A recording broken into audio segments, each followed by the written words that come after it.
कुणाल भी मैंने पिछले फेस्टिव सीजन में एक कंपनी के बहुत अच्छे रिजल्ट्स देख के वो कंपनी बाय कर ली थी, लेकिन उसके बाद से उसका स्टॉक प्राइस सिर्फ गिरे जा रहा है और रिजल्ट्स भी अच्छे नहीं आ रहे। तो आपने एक बहुत बड़ी मिस्टेक की है जो बहुत इन्वेस्टर्स करते हैं मार्केट में। वो एक पर्टिकुलर कंपनी का एक क्वार्टर का रिजल्ट देखते हैं और उस बेसिस पे वो स्टॉक बाय कर लेते हैं और बाद में वो शायद वो कंपनी कभी उस लेवल की सेल्स, उस लेवल के प्रॉफिट्स कभी देती ही नहीं है और ग्रोथ तो एकदम दूर की बात ही है।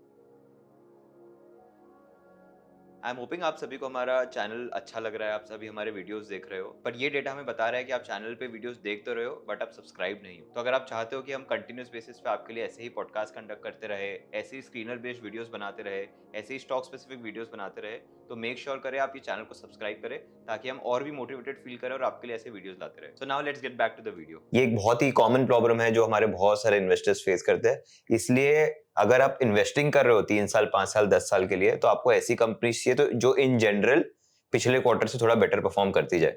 हमारा मेन गोल यही रहेगा कि अगर आज मैं कंपनी ले रहा हूं तो आज अगर उसने 100 रुपए बनाए हैं तो ऐसा होना चाहिए कि पिछले क्वार्टर उसने 80 बनाए हो, ताकि इस बार हमको 25% की ग्रोथ दिख जाए और आने वाले क्वार्टर में होना चाहिए कि वो 110, 120 रुपए बनाए। कितनी सेल्स ग्रोथ करे, कितनी नहीं करे, वो सेकेंडरी है, बट पिछले क्वार्टर से या फिर पिछली बार से वो बेटर परफॉर्म करे। बहुत ही अच्छा है कि ये वीडियो हम तब बना रहे जब quarterly results are round the corner. हम लोग ये टॉपिक डिस्कस कर रहे हैं, जुलाई से क्वार्टरली रिजल्ट्स आने स्टार्ट हो जाएंगे। पहले आईटी कंपनीज के आएंगे, फिर बाकी बैंकिंग स्टॉक्स इन सबके फॉलो होंगे। तो ये चीज समझना बहुत जरूरी है कि क्वार्टरली रिजल्ट्स को कैसे देखें। तो इसमें एक सिंपल सा फॉर्मूला मैं सोचता हूँ, देखता हूँ और अप्लाई करता हूँ कि भाई अगर कोई कंपनियां ऑन एवरी क्वार्टर बेसिस अच्छा परफॉर्म करती जाए तो वो कंपनी इन्वेस्टेबल है। फॉर एग्जाम्पल अभी Q4 चल रहा है, जस्ट गिविंग एन एग्जाम्पल, तो Q4 के रिजल्ट मेरे Q3 से बेटर है, Q3 के रिजल्ट मेरे Q2 से बेटर है, Q2 के रिजल्ट मेरे Q1 से बेटर है और Q1 के रिजल्ट मेरे किससे बेटर है? पिछले साल के Q4 से। अगर आपको सोचो ऐसी कंपनियां मिल जाए, प्लस हम इसमें और 2-3 फिल्टर्स लगा दे और फिर आपको एक बंडल ऑफ कंपनीज मिल रही है, तो कंपनीज कितनी ही ज्यादा रिलायबल होगी, सस्टेनेबल होगी और हर क्वार्टर वो अच्छा परफॉर्म कर रही होगी। तो आज हम क्या करेंगे, आज हम एक ऐसा ही स्कैनर बनाने की कोशिश करेंगे जहां पे हमको ये सारी कंपनियां दिखे जो हमारा 5,000 6,000 स्टॉक का लिस्ट है, बास्केट है, जो लिस्टेड है हमारे एक्सचेंज पे, उसमें से हम ये कंपनियां कैसे सिलेक्ट करें। तो जैसे मैंने आपसे कहा कि हम अप्लाई करेंगे, अब हमारे स्क्रीनर पे देखते हैं तो ये ऊपर की 3 क्वेरीज आप देखो, इसमें हम लोग ने सब कुछ कवर कर लिया कि पिछले क्वार्टर्स में वो लास्ट क्वार्टर से बेटर किया, लास्ट क्वार्टर उसके पहले से किया, लास्ट सेकंड क्वार्टर उसके पहले से किया। कौन से बेसिस पे हमने कंपेयर किया? ये नेट प्रॉफिट्स पे। ओके, ठीक है।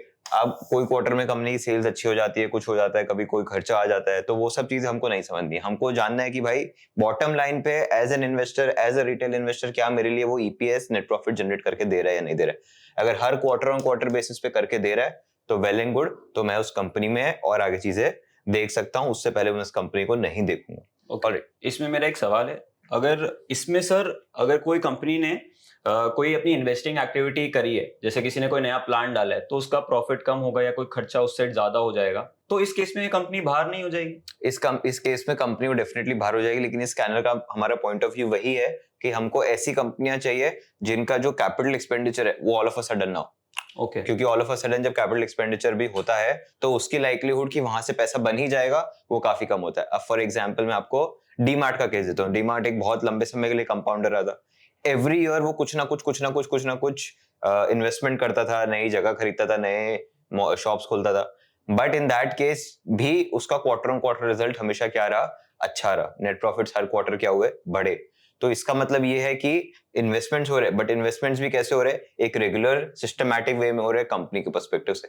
जब कंपनी के पास एक रेगुलर सिस्टमैटिक इन्वेस्टमेंट प्लान होता है तो ऑटोमेटिकली उसके नंबर्स भी फिर एक कंसिस्टेंट वे में ग्रो करते हैं। जो आप केस बोल रहे हो उसमें क्या होता है कि अभी मैंने प्लान डाल दिया, फिर 4 साल मैंने कुछ नहीं किया, फिर वापस कुछ कर दिया, तो वो चीज शायद हमारे स्कैनर में फिट नहीं हो पा रही और वहां पे थोड़ा रिस्क एलिमेंट भी ज्यादा होता है, क्योंकि मैंने प्लान डाला, हो सकता है कि वो शायद ना चले।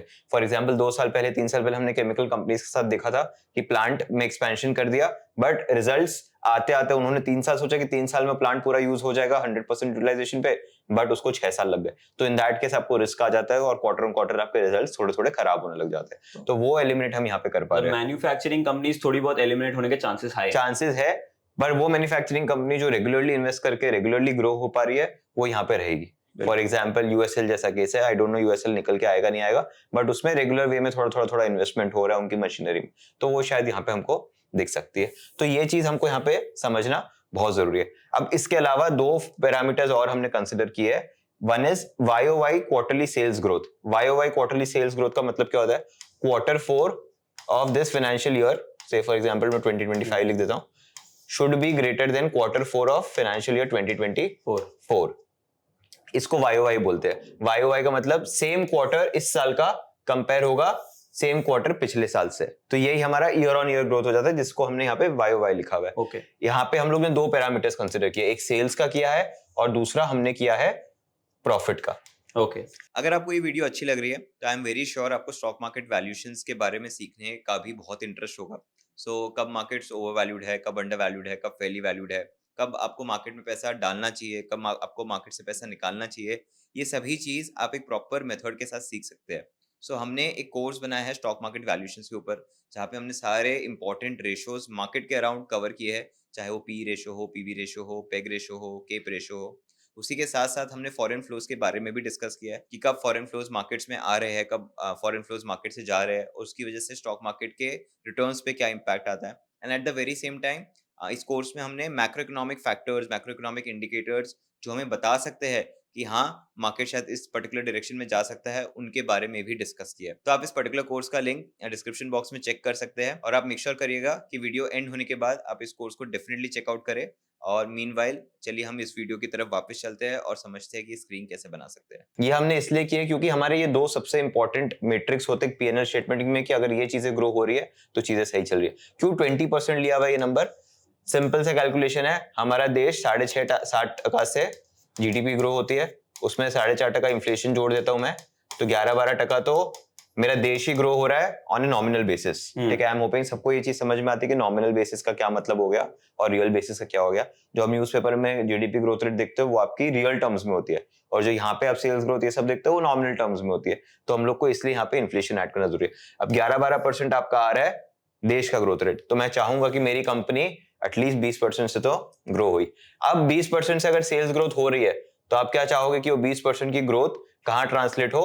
प्रॉफिट में भी हो। मतलब अगर 100 रुपए की सेल्स पे मैं 20 रुपए प्रॉफिट बना रहा था, तो 200 रुपए की सेल्स में मेरा एटलीस्ट 40 रुपए का प्रॉफिट तो बने ही बने, तो 40% ग्रोथ आएगा। जैसे यहाँ पे 100% सेल्स में ग्रोथ दिख रही है तो 100% प्रॉफिट में दिख रही है। इतनी कम से कम होनी चाहिए। इन जनरल हमको एक्सपेक्ट करना चाहिए कि प्रॉफिट की ग्रोथ रेट सेल्स से भी ज्यादा हो, क्योंकि आप कहीं ना कहीं कॉस्ट बचा पा रहे होंगे, इकोनॉमिक्स ऑफ स्केल। एग्जैक्टली। तो हम मान के चले कि सेम भी आ जाएगा तो हम वेल एंड गुड है। अब हम ये देख रहे हैं कि ये ऐसे स्टॉक्स निकल के आएंगे जो मोमेंटम में अच्छा कर रहे हो, पिछले 4 क्वार्टर से अच्छा कर रहे हो, तो हमने क्या किया है, हमने एक टेक्निकल पैरामीटर भी डाला हुआ है। टेक्निकल पैरामीटर में आपने गोल्डन क्रॉसओवर के बारे में सुना होगा, जहाँ पे डीएमए की लाइन 50 डीएमए की लाइन 200 डीएमए को क्रॉस करती है नीचे से, तो हम उसको कंसिडर करने लग जाते हैं। तो यहाँ पे हमने सेम सिमिलर लाइंस पे डालने की कोशिश की कि हमारा 50 डीएमए की लाइन 200 डीएमए को क्रॉस कर जाए। अब जब आपका स्टॉक की लिस्ट है तो आपको एक बार खोल के देख लेना है कि वो बिलो से ही कट कर रही हो, ताकि ये हैम्पर ना हो।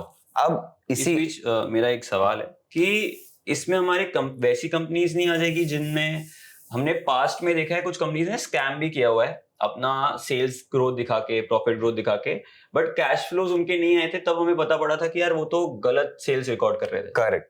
तो इसमें आपने एक बहुत ही अच्छा पॉइंट मेंशन किया कि ऐसी कंपनीज भी आ सकती है। तो मैं आपको इसमें दो सोल्यूशन दे सकता हूँ। एक सोल्यूशन ये है कि आप इसमें एक और चीज ऐड कर दो, that is CFO upon net profit.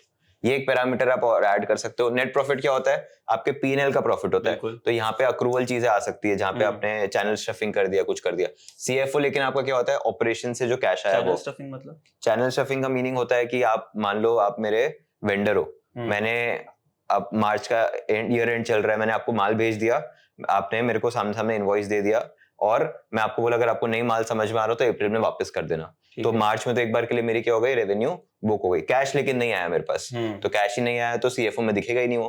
तो ये दोनों नंबर को अगर आप साथ में कंपेयर कर लेते हो तो आपको ऑटोमेटिकली ये जो प्रॉब्लम है वो थोड़ी बहुत हद तक सॉल्व हो जाती है, क्योंकि कैश एक ऐसी चीज होती है जो कभी झूठ नहीं बोल सकती, क्योंकि वो at the end of the day आपके बैंक अकाउंट के स्टेटमेंट से टैली होना ही पड़ता है। तो यहाँ पे ये चीज आप यूज कर सकते हो। दूसरा चीज ये है कि एक बार ये सारी कंपनीज आ जाए, उन सारी कंपनीज को आने के बाद आप क्या कर सकते हो, उनके बारे में थोड़ा बहुत डीप स्टडी कर सकते हो, समझ सकते हो कि क्या है। अगर आप देखोगे तो आपको दिखेगा कि देखो मोटा मोटी कंपनी ऐसी है जो मार्केट जो रिवॉर्ड करता है। देखो किसी भी कंपनी में हमको लो पी नहीं दिख रहा है। बिल्कुल लो पी हमको क्यों नहीं दिख रहा है? क्योंकि अगर कोई कंपनी चारों क्वार्टर में अच्छा कर रही है, year on year sales growth, year on year profit growth भी ला रही है, साथ में मोमेंटम में भी है तो आपको पी सस्ता कैसे मिलेगा? तो पी आपको महंगा मिल रहा है, मतलब क्वालिटी है शायद स्टॉक्स में, तभी मार्केट उसको रिवॉर्ड कर रहा है। इसलिए शायद वैल्यूएशन के पैरामीटर्स आपको इतनी सस्ती कंपनियां ना मिले, but in terms of quality आपको काफी हाई क्वालिटी कंपनीज यहाँ पे मिल सकती है। कुणाल भाई, मैंने जनरली मार्केट में एक ट्रेंड भी देखा है, जैसे आप केमिकल स्टॉक्स की बात कर रहे थे, तो उसका एक ट्रेंड आया, साइकिल आई 3-4 साल, फिर वो सारी केमिकल की कंपनियां ग्रो हो रही थी। तो इसमें भी मैं शॉर्टलिस्ट करके उसमें से एक पर्टिकुलर केमिकल कंपनी कैसे सिलेक्ट कर सकता हूँ? आप इसमें आपको सेक्टर का प्ले दिखने लग जाएगा। फॉर एग्जांपल आपने क्या कहा कि 4 साल ऐसा बीच में फेज था जब चीजें चली है, तो मान लेते कि वो 4 साल चली, तो कितने क्वार्टर चली है? 16 क्वार्टर चली है, करेक्ट। हमारे स्कैनर में तो अगर कोई कंपनी 4 या 5 क्वार्टर अच्छा करने लग जाए तो ही आ जाएगी। तो यहाँ से जो 16 क्वार्टर तक का अपसाइड है वो आप एंजॉय कर सकते हो। अब आप बोलोगे कि लेकिन ये 4-5 क्वार्टर से पहले ही स्टॉक में काफी मूवमेंट हो जाएगा, प्राइस बढ़ चुका होगा, लोगों ने ले लिया होगा, लेकिन वही आपका मार्जिन ऑफ सेफ्टी है। आपको वहां पे दिख जाएगा कि हाँ, लोगों का इंटरेस्ट है, वॉल्यूम्स आ रहे हैं, सब कुछ हो रहा है, तो यहाँ से यहाँ तक की जर्नी आप अच्छे से जी सकते हो। अब 16 से 17 क्वार्टर में जैसे एक रिजल्ट खराब आएगा, ये स्टॉक आपके स्कैनर से ऑटोमेटिकली निकल जाएगा। तो एक ये बहुत अच्छा तरीका है जहां पे आपको समझ में आ जाता है कि चीजें कैसे वर्क कर रही है। दूसरा जो आपने कहा, ये सारी कंपनियां जो आई है 50-60 कंपनियां, क्या करो इसका सेक्टर देखो कौन से सेक्टर में है, तो आपको सेक्टर भी समझ में आ जाएगा। जो भी सेक्टर की सबसे ज्यादा कंपनियां हमारे पास, वो पर्टिकुलर सेक्टर हो सकता है शायद अभी टेलविंड में आ गया और लोग उसमें ज्यादा इन्वेस्ट कर रहे हैं, वहां पे पैसा आ रहा है, वहां पे शायद नंबर अच्छे आने वाले हैं, तो वो सारी चीजें भी आपको बहुत अच्छे से समझ में आ जाएगी यहाँ पे। तो उस सेक्टर में से मैं एक कंपनी कैसे चुनूंगा? उस सेक्टर में से एक कंपनी चुनने का आसान तरीका ये होता है कि आप मार्केट लीडर उसमें उसका चुन लीजिए। ओके, तो ये सेफ बेट हो जाएगा? सेफ बेट हो जाएगा। और आपको थोड़ा सा रिस्की बेट लेना है, जो मैं जनरली करता हूँ, इज सेकंड बेस्ट प्लेयर ले लूं। क्यों सेकंड बेस्ट? क्योंकि फर्स्ट बेस्ट जो होता है वो थोड़ा सा वैल्यूएशन पर्सपेक्टिव में हमेशा महंगा होता है। अब लेकिन इंडस्ट्री इतना अच्छा परफॉर्म करे तो सेकंड बेस्ट खराब करेगा, इसकी प्रोबेबिलिटी बहुत कम है। बिल्कुल। तो ऑटोमेटिकली यहाँ पे वैल्यूएशन थोड़ी कंफर्ट में आ जाती है, नंबर्स के ग्रोथ होने के चांसेस बढ़ जाते हैं, क्योंकि बेस छोटा है, तो यहाँ पे आप बेट कर सकते हो। बट ये safer side, always you can go for the top best company of that sector, या फिर आप सेकंड बेस्ट पिक कर सकते हो। फॉर एग्जाम्पल अगर आप सोलार की बात करो तो आपको ऑटोमेटिकली वारी becomes a natural choice, but अगर आप सेकंड बेस्ट में जाओ तो आपको और भी प्लेयर्स मिल जाएंगे, तो प्रीमियर एनर्जीज मिल जाएगा। तो those things you can obviously look at. अगर आप ये वीडियो अभी तक देख रहे हैं तो इस वीडियो को लाइक करना ना भूलें। अब इसके बाद हम एक पर्टिकुलर कंपनी का एनालिसिस भी करेंगे, एंड अगर आपको ये भी सीखना है कि और स्क्रीनर्स कैसे बनाते हैं, तो उसका वीडियो हमने आई बटन पे दिया हुआ है, वहां पे जाके आप इन डेप्थ समझ सकते हैं कि कैसे आप एक प्रॉपर स्क्रीनर बिल्ड कर सकते हैं, ताकि आप खुद की कंडीशंस डाल के एक अच्छा स्कैनर खुद के लिए बिल्ड कर सके। तो कुणाल भैया, अब हम इसमें से एक कंपनी पिक करते हैं एंड उसको एक बार देखते हैं कि सही स्टॉक निकाला है कि नहीं निकाला है हमारे स्कैनर ने। ऑलराइट, तो हम फेज 3 देखते हैं। Alright, phase 3 is one of the company जो कि टेक्सटाइल्स में आज के टाइम पे। ऑलराइट, यहाँ पे आप देख सकते हो कि it is primarily engaged into manufacturing exports of home textiles, rugs, blankets etcetera etcetera. Alright, और इसका प्रोडक्ट मिक्स और ज्योग्राफी मिक्स क्या है, ये थोड़ा बहुत एक्सपोर्ट में ज्यादा है। कहाँ पे एक्सपोर्ट में? यूरोप में, यूके में और यूएसए में। तो अब इसमें बैक स्टोरी ये है कि काफी ज्यादा डिसरप्टेड है टेक्सटाइल मार्केट अभी geographically, because a good amount of exports used to happen from Bangladesh also. तो वो चीज यहाँ पे उसका बेनिफिट इस कंपनी को पर्टिकुलरली मिल पा रहा है। And at the very same time, जब एक बार आप एक्सपोर्ट मार्केट में चले जाते हो और आप वहां पे होल्ड बन जाता है आपका, तो ऑटोमेटिकली चीजें बेटर वर्क होने लग जाती है। अब इसके नंबर्स देखते हैं। ऑन क्वार्टर बेसिस आप देख पा रहे हो कि the company has been doing well. ये क्वार्टर इससे बेटर किया, ये क्वार्टर इससे बेटर किया, ये क्वार्टर इससे बेटर किया। So you can easily see that there is a good growth in the quarter sales numbers. Likewise if you see, ये आपके क्वार्टर भी बेटर कर रहे हैं। अब यहाँ पे डेसिमल प्लेसेस में जाएंगे तो दिख जाएगा हमको, यहाँ पे हमको बेटर दिखाया चीजें। लाइकवाइज ये वाला जो आपका क्वार्टर है वो आपके मार्च क्वार्टर से भी बेटर किया हुआ है। टेक्सटाइल है तो थोड़ा सीजनैलिटी आपको दिखेगा यहाँ पे, बट वो चीज अपने दिख पा रही है कि ऑन क्वार्टर बेसिस अच्छा कर रहा है। अब एक पॉइंट जो मुझे आपको मेंशन करना है कि आप जब भी नेट प्रॉफिट देखो तो साथ साथ में ईपीएस भी साथ में देख लिया करो। उसका रीजन ये है कि जनरली अगर शेयर्स नए इशू हो जाते हैं तो ईपीएस पे इम्पैक्ट आता है, बट नेट प्रॉफिट पे नहीं आता है। तो मेक श्योर करो कि जिस पेस से आपका नेट प्रॉफिट ग्रो हुआ है उसी पेस से आपका ईपीएस भी ग्रो हो चुका हो, तो इसका मतलब है कि नंबर ऑफ शेयर सेम है। नहीं तो आप वो शेयर होल्डिंग से भी देख सकते हो। तो हमको दिख पा रहा है कि on a wholesome basis results काफी सही है। इसको थोड़ा सा हम और इन डेप्थ समझते हैं, जहां पे हम इसके एक्सपेंसेस जहां पे हम इसके एक्सपेंसेस देख पा रहे हैं। अब एक्सपेंसेस में हमको दिख रहा है कि पिछले 5-6 क्वार्टर से जो रेंज है मटेरियल कॉस्ट का, इनका main cost material employ cost ही होगा। तो जो रेंज है वो 45 to 50% के बीच में है। मतलब जहां पे सिक्लिकलिटी आ सकती है वहां पे ये एक रेंज मेंटेन करके चल रहा है, जो कि बहुत ही एक अच्छा सस्टेनेबल नंबर है। लाइकवाइज इनका जो लेबर कॉस्ट है, ठीक है, वो भी थोड़ा सा कम हो गया है, या फिर एक रेंज के बीच में है 14 से 17% के बीच में। This is a good sign, this is a good sign for a company जो टेक्सटाइल्स में। तो ये दो मेन कॉस्ट है, अगर ये दो मेन कॉस्ट पे उनका अच्छा कंट्रोल है तो ऑटोमेटिकली यहाँ पे प्रॉफिट आ जाएगा।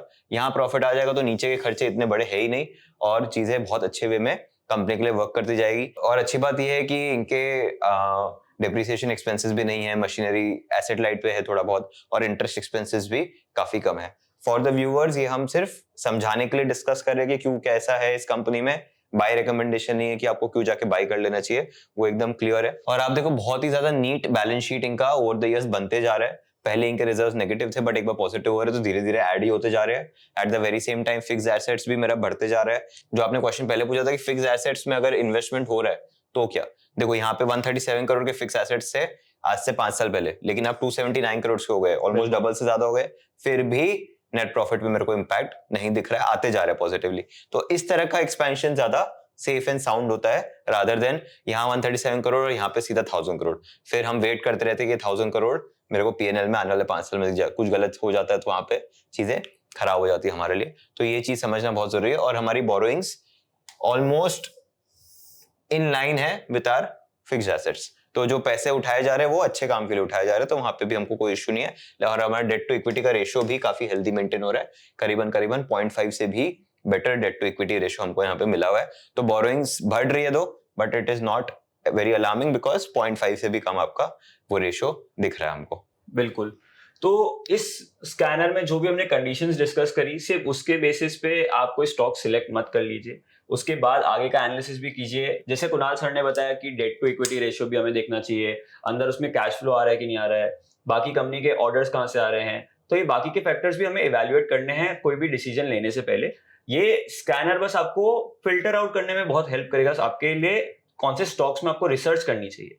तो आई होप आपको ये स्कैनर काफी यूजफुल लगा होगा। हमारी कोशिश रहती है आपके लिए ऐसे नए नए इंटरेस्टिंग स्कैनर्स बनाते रहें और आपके लिए लेके आते रहे। लेकिन असली सक्सेस हमारी तभी होगी जब आप खुद के लिए एक अच्छा स्कैनर बनाएंगे। और अगर आपको स्कैनर अच्छा कैसे बनाना है उसका हमने एक वीडियो बनाया हुआ है, उसमें हमने इन डेप्थ समझाया है कि एक अच्छा स्कैनर बिल्ड कैसे करते हैं। तो उस वीडियो का लिंक हमने एंड स्क्रीन में दिया हुआ है। इस वीडियो के बाद वो वीडियो जाकर देखिए और खुद सीखिए कि एक स्कैनर कैसे बनाते हैं। और अगर आपने ये वीडियो यहां तक देख लिया तो सब्सक्राइब करना मत भूलना, हमें जल्दी से जल्दी 100K पहुंचना है। और ये बताइए आपको ये वाला सेटअप कैसा लगा। अगर ये सेटअप बढ़िया लग रहा है तो इसी सेटअप में हम और वीडियोस भी आपके लिए बना के लेके आएंगे। तो मिलते हैं अगले वीडियो में।